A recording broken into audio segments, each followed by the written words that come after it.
Hello everyone. Did you know कि इस session में आज हम बात करेंगे हिस्ट्री ऑफ अकाउंटिंग के बारे में। तो आज जो हम अकाउंटिंग करते हैं वो है मॉडर्न अकाउंटिंग, जो कि हम एक साइड डेबिट और एक साइड क्रेडिट इस तरह से करते हैं। पहले जो हम अकाउंटिंग करते थे उसको हम कहते थे एंशिएंट अकाउंटिंग। तो एंशिएंट अकाउंटिंग कैसे करते थे, कब से ये आया, कहाँ पर ही सबसे पहले इसकी शुरुआत हुई, ये सारी चीज़ें आज के इस सेशन में हम डिस्कस करेंगे। तो चलिए देखते हैं आज का ये वीडियो। फादर ऑफ अकाउंटिंग हैं लूका पैकियोली। ये फ़ोटो में इनकी पिक्चर बनी हुई है। तो लूका पैकियोली को हम कहते हैं फादर ऑफ अकाउंटिंग। इन्हें हम father of double entry system भी कहते हैं, क्योंकि double entry system debit credit है वो कौन लाया सबसे पहले? लूका पैकियोली। अब एंशिएंट अकाउंटिंग की बात करते हैं। It was first started in Mesopotamia. Mesopotamia एक सिटी था जो कि इराक के आसपास था। इस मैप में आप देख सकते हैं, वहाँ पर सबसे पहले अकाउंटिंग की शुरुआत हुई। It was started in 7500 BC, more than 9000 years ago. 9000 साल पहले इसकी शुरुआत हुई अकाउंटिंग की।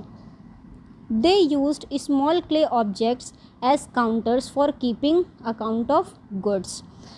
अकाउंटिंग जब नहीं आया था तो उससे पहले हम बार्टर सिस्टम का यूज़ करते थे। वहाँ पर एक कमोडिटी देते थे और एक कमोडिटी लेते थे। तो वहाँ पर ये भी नहीं समझ आता था कि हमें प्रॉफिट हुआ है या लॉस हुआ है। अगर प्रॉफिट हुआ है तो कितना, और लॉस हुआ है तो कितना लॉस हुआ है। इसलिए अकाउंटिंग की शुरुआत की गई, इसकी इम्पॉर्टेंस समझ आई लोगों को।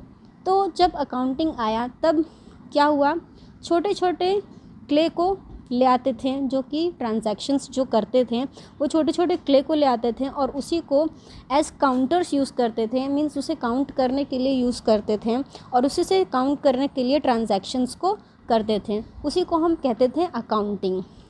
आज जैसे हम करते हैं, एक साइड कुछ चीज़ें डेबिट में, कुछ चीज़ें क्रेडिट में डालते हैं, उस तरह से पहले नहीं हुआ करता था। पहले इस क्ले को ही सिर्फ यूज़ करते थे और उसी से थोड़ा बहुत ट्रांजैक्शंस करके अकाउंटिंग को रिकॉर्ड करते थे, अकाउंटिंग करते थे इस तरह से।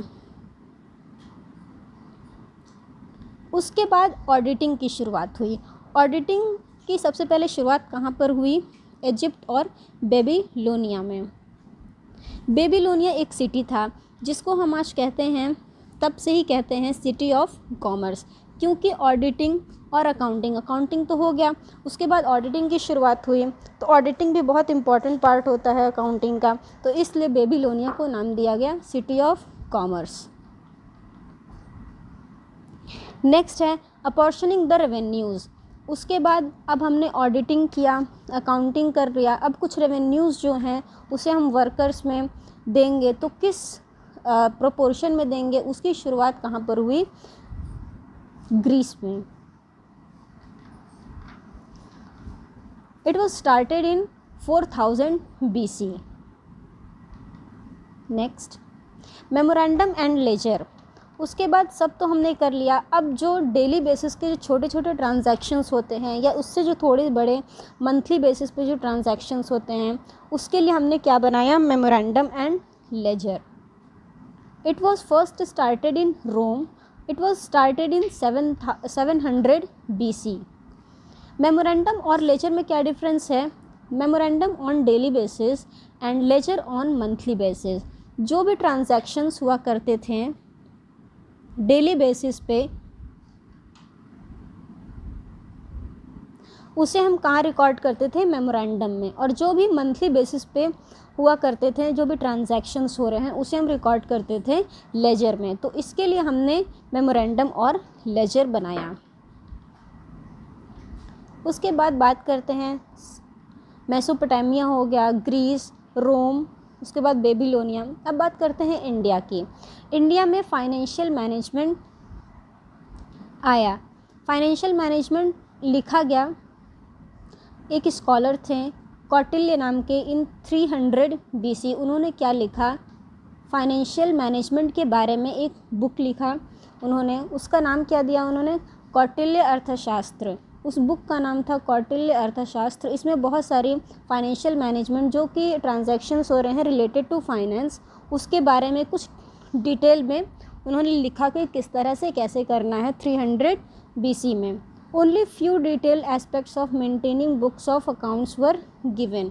लेकिन इस बुक में पूरे तरह से हर चीज़ें नहीं दी हुई थी, कुछ ही चीज़ें दी हुई थी, क्योंकि शुरुआत अभी हुई है तो इसलिए कुछ ही डिटेल में चीज़ें दी हुई थी जो कि कैसे रिकॉर्ड करने हैं फाइनेंशियल ट्रांजैक्शंस को। उसके बाद नेक्स्ट बात करते हैं लूका पैकियोली के बारे में। यहाँ पर तो हो गया कि हिस्ट्री ऑफ अकाउंटिंग, अकाउंटिंग की हिस्ट्री क्या है, कहाँ से आया, और मॉडर्न अकाउंटिंग तक का जो सफ़र था वो सारी चीज़ें हमने उसमें डिस्कस किया। अब बात करते हैं लूका पैकियोली के बारे में। तो ये है लूका पैकियोली जी। इन्हें हम कहते हैं फादर ऑफ अकाउंटिंग, और इन्हें हम father of double entry system भी कहते हैं।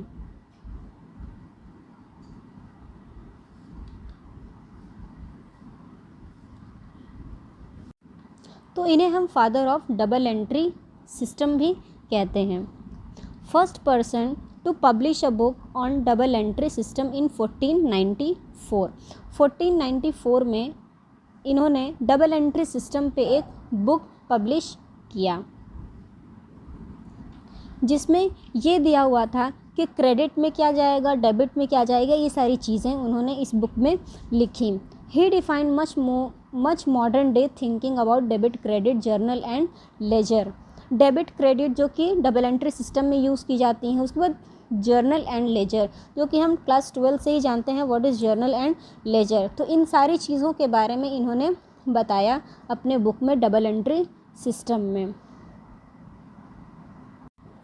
यहाँ पर हमने पढ़ लिया है हिस्ट्री ऑफ अकाउंटिंग। एक पॉइंट और डिस्कस कर लेते हैं जो कि है चार्टर्ड अकाउंटेंट के बारे में। तो concept of chartered accountant came in mid 19th century. Chartered accountant कब आया? मिड 19th सेंचुरी में। The institute of chartered accountant was established in 1880। और ये कब इस्टेब्लिश हुआ? 1880 में। जो कि चार्टर्ड अकाउंटिंग काफ़ी मॉडर्न अकाउंटिंग है, वो कब आया? 1880 में। तो आज के वीडियो में हमने बहुत सारे इंपॉर्टेंट पॉइंट्स डिस्कस किए जो कि क्लास 12th बीकॉम और एमकॉम सबके लिए बहुत इंपॉर्टेंट है। ये 5 मार्क्स के क्वेश्चन में आता है। 12th में, बीकॉम और एमकॉम में, तीनों ही में पूछे जाते हैं 5 मार्क्स में हिस्ट्री ऑफ अकाउंटिंग, जिसको हम 1 से 1.5 पेज में